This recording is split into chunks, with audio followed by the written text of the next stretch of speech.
Ça y est, c'est le jour J. On arrive sur les derniers jours de préparation. On est à J-3 de la course. Le marathon, ça arrive maintenant. La question que vous m'avez souvent posée, c'est pourquoi faire un marathon? J'ai eu la chance l'année dernière de participer à mon premier Ironman, une expérience juste extraordinaire.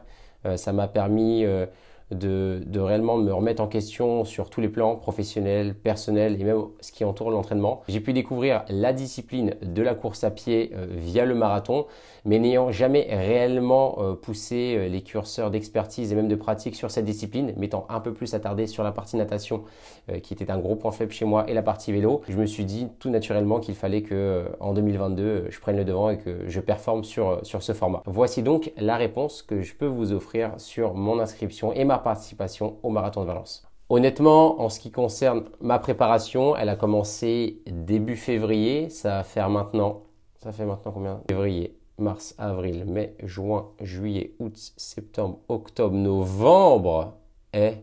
Ça fait 10 mois.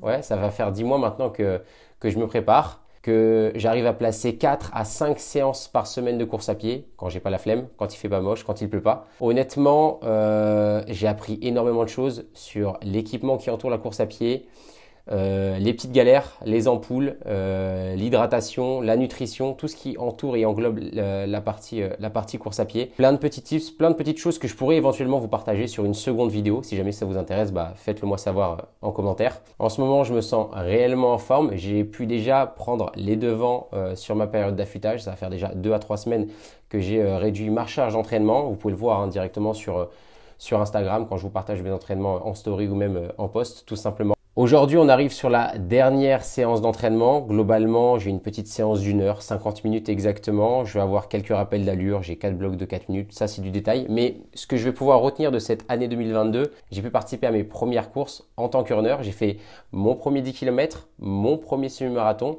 et j'ai même eu la chance de battre mon propre record sur EcoTrail, format 45 km.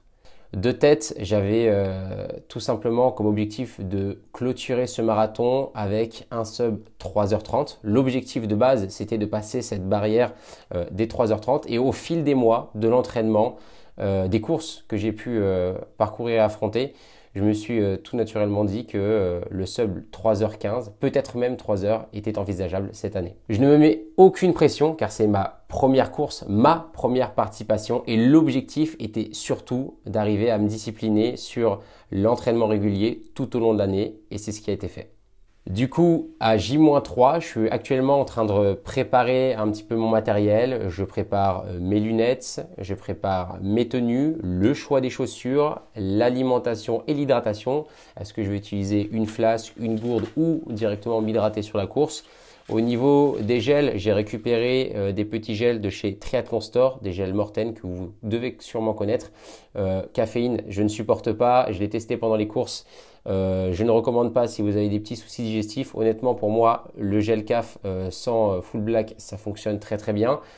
Tout ce qui va entourer un petit peu la course, ça veut dire la veille ou l'avant-veille. Au niveau de la nutrition, on va rester sur des choses simples.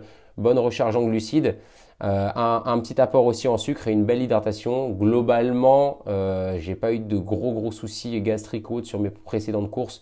Donc je me fais pas de soucis là-dessus. Je pense que ça va être vraiment que du kiff, du bonheur. J'ai hâte de vous partager ça et c'est parti.